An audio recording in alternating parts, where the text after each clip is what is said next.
Dans ce chapitre 9, maintenant, on va voir comment payer moins cher les travaux. Ça va être un chapitre assez rapide. Je vais vous donner quelques techniques que j'ai utilisées pour réduire les coûts.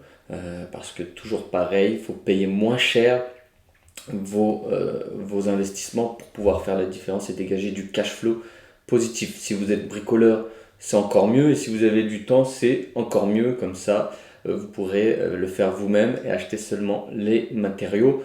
Donc ça, c'est l'idéal. Moi, perso, j'avais un peu de temps, mais j'étais pas trop bricoleur. J'ai fait deux, trois petites choses moi-même, mais sans plus. Donc voilà. Alors, l'importance des travaux. Les travaux sont super, super importants. La rénovation d'un bien peut permettre de le louer plus rapidement. J'en ai fait l'expérience. Au début, voilà, on paye plus cher, mais on propose des loyers au-dessus de la moyenne aussi. Et c'est un confort parce que ça se loue rapidement. Moi, j'ai eu trois visites, deux demandes.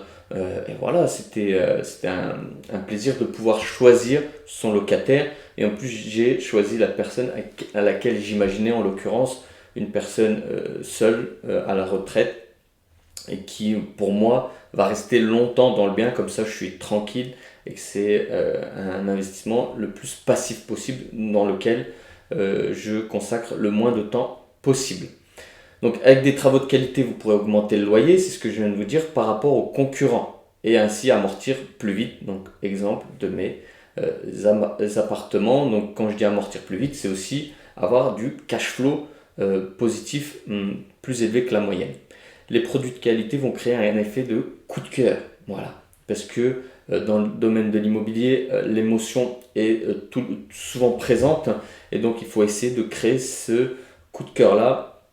Et aussi, voilà, il y a différents critères aussi qu'il faut prendre en compte, notamment l'emplacement, le bien en lui-même, quel type de bien, etc. Personnellement, j'ai eu une cuisine équipée, une douche de qualité avec un meuble suspendu que j'ai acheté sur internet aussi. On peut trouver des bonnes occasions. Le seul hic, c'est le délai de livraison. Des fois, ça met un peu de temps. Mais bon, si vous anticipez les choses, vous pourrez essayer de trouver une bonne occasion. Un miroir design avec un miroir LED, quand on appuie, il y a une un bel éclairage, donc ça fait pas mal la différence. On appuie, paf, lors d'une visite, c'était tous waouh, c'est magnifique. Donc des luminaires tendance suspendus à ces designs. Un luminaire m'a coûté 100 euros, donc pour vous dire, avec des grosses ampoules. Donc c'est vraiment sympa. Un canapé convertible avec port USB, donc pour montrer que c'est des choses dernier cri entre guillemets, mais je l'ai trouvé à moins 50%. Ça, je ne l'ai pas dit. Au lieu de le payer 1000 euros, je l'ai payé 500 euros. Un chauffage centralisé avec commande tactile, donc j'ai mis une télécommande centralisée sans fil. Voilà, design de marque. Je ne sais plus si c'était Siemens ou Samsung. Siemens, si c'était Siemens. Et donc voilà, ça permet de réguler la température, ça fait des économies d'énergie. Et j'ai rajouté aussi un lave-vaisselle. Voilà, donc un lave-vaisselle, c'est toujours un plus. On n'est pas obligé de le faire. C'est pas dans les obligations pour pouvoir louer en meublé. Moi j'en avais un, donc je l'ai mis. J'aurais pu le vendre, mais je l'ai mis dans l'appartement pour montrer que c'est quelque chose d'exceptionnel comme appartement. Vous n'allez pas en trouver ailleurs. Donc c'est un investissement supplémentaire au début. Vous le prenez en compte dans votre budget, et à ce moment-là, ça vous permettra de le louer plus facilement lors des visites pour faire la différence. Comment payer moins cher ces travaux? Donc il faut savoir que si un artisan vous fournit le matériel, il va prendre une marge sur celui-ci de 20% minimum. Voilà. Pour le déplacement, parce que voilà, il va se déplacer pour aller récupérer le matériel, le transport et son temps, parce que le temps consacré à aller s'approvisionner, c'est de l'argent en moins parce qu'il ne passera pas dans les chantiers à travailler. Parfois, cette marge peut être beaucoup plus importante. Voilà. J'ai travaillé en tant que conseiller technico-commercial dans une société de rénovation de l'habitat. On ne prenait pas 20%, on prenait bien plus. Voilà. Donc il faut bien mettre ça dans un coin de la tête. Donc, vous avez le temps et vous pouvez aller chercher vous-même le matériel, c'est très bien. Avec la plupart des artisans avec lesquels j'ai travaillé, ils me facturent seulement la main-d'œuvre. J'ai demandé des devis sur la main-d'œuvre et je me fournissais seul. Avec d'autres, je leur disais d'aller se fournir en mon nom auprès des fournisseurs avec lesquels je travaillais, mais ils appréciaient moins. Bah oui, parce qu'ils perdent quand même du temps. Par exemple, pour la maison, j'avais trouvé quelqu'un un artisan qui avait accepté d'aller se fournir auprès de mon fournisseur. Mon fournisseur, c'était quelqu'un que je connaissais bien, il était gérant d'une société de matériaux. Donc, je pouvais négocier auprès de cette personne-là qui était gérante de cette société de matériaux. Et en plus de ça, l'artisan allait chercher directement les matières premières. Donc c'était tout bénef pour moi, ça me faisait gagner du temps et j'allais payer mon ami. Mais vous, si vous n'avez pas de connaissances, ce sera compliqué de faire ça parce que voilà, c'est une question de confiance. Il faut que la personne en face accepte de donner les matériaux sans que vous ayez payé encore. Donc voilà, c'est à vous de voir si vous avez ce genre de personne dans votre réseau.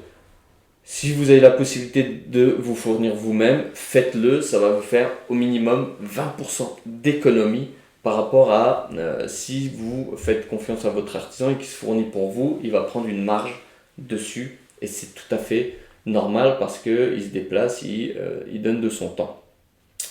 Donc voilà pour ce pavé-là, comment payer moins cher. Dernier point, les artisans, donc toujours faire 3 devis, ça me paraît le minimum. Si vous pouvez en faire plus, faites-le. Donc que ce soit des devis avec les matériaux ou pas. Après moi, ce que je vous conseille, quand vous faites le financement, faites des devis avec les matériaux. Comme ça, vous êtes tranquille. Et le jour où vous commencez les travaux, allez vous fournir tout seul. Parce que votre banquier ne vous demandera pas les mêmes factures que lorsque vous avez fait la demande de prêt avec les devis. Vous pouvez changer d'avis, vous avez totalement le droit.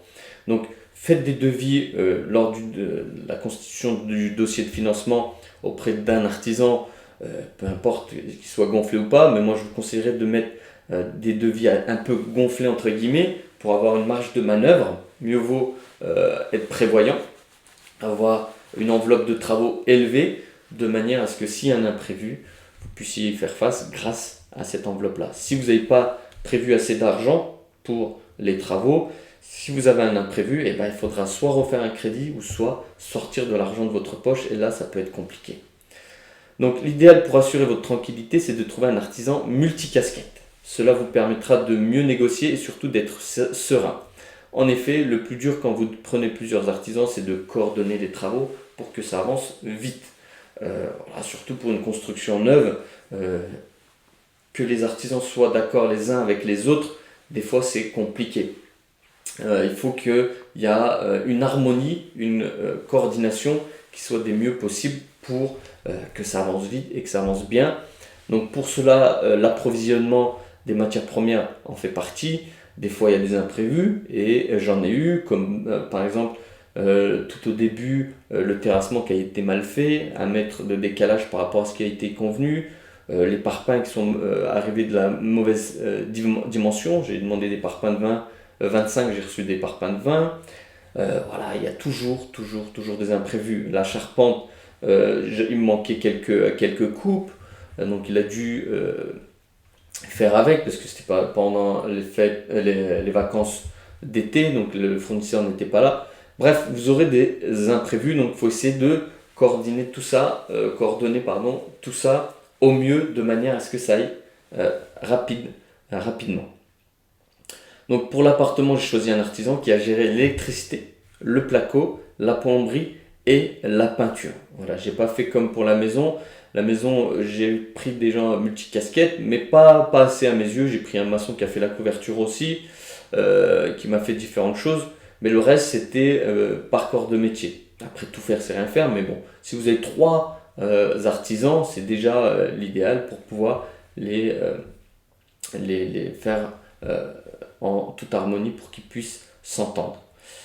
Et ça permet d'aller beaucoup plus vite. Donc pour résumer, les travaux c'est super important, ça vous permet de louer plus cher et plus rapidement. Donc n'hésitez pas à mettre de l'argent dans l'équipement, et surtout si c'est pour de la location meublée.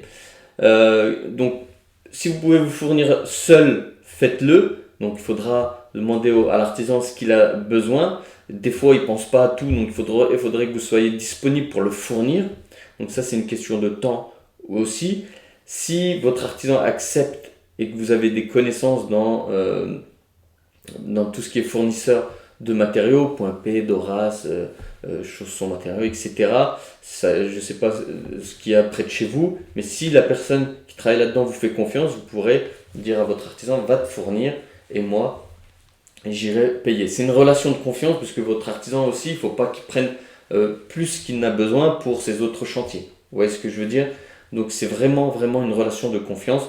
Mais voilà, si vous avez le temps et que vous pouvez aller vous fournir pour lui, faites-le sans hésiter. Ça vous permettra de faire des économies. Et donc le dernier point à retenir, c'est de faire plusieurs devis. Et quand vous constituez le dossier, les devis, vous les gonflez un peu, 10-20% au-dessus, de manière à avoir une enveloppe supplémentaire en cas d'imprévu.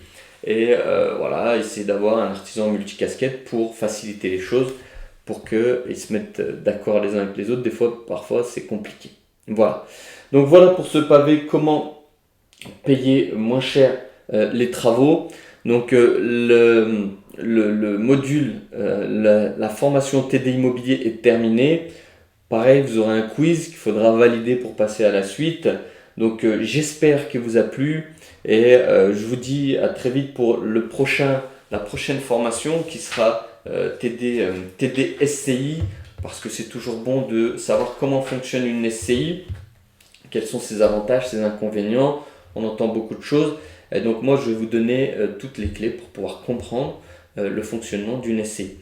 En attendant, gardez bien ces principes-là, mettez-les un maximum en application. C'est compliqué de mettre 100% des choses que je vous ai transmises en application, mais si vous en faites un minimum et que vous êtes sérieux, vous posez bien les questions, vous négociez correctement, vous achetez moins cher, vous prenez des biens de qualité et que vous faites ce que je vous ai dit, il y a une forte probabilité que votre investissement immobilier soit rentable avec un cash flow positif. Donc j'espère que ça vous a plu. N'hésitez pas à revenir vers moi si vous avez des interrogations. Vous avez vos 5 crédits. Vous avez aussi mon mail. Voilà. Après, moi je suis toujours disponible et ouvert. Je suis sur les réseaux, sur différentes choses. J'essaye de vous répondre le plus vite possible. J'ai pas mal de questions. Des fois j'en ai un peu tard le soir, mais bon, c'est comme ça. J'ai décidé d'aider les gens et c'est le revers de la médaille. Donc je vous remercie. Je vous dis à très vite. Ciao, ciao, ciao.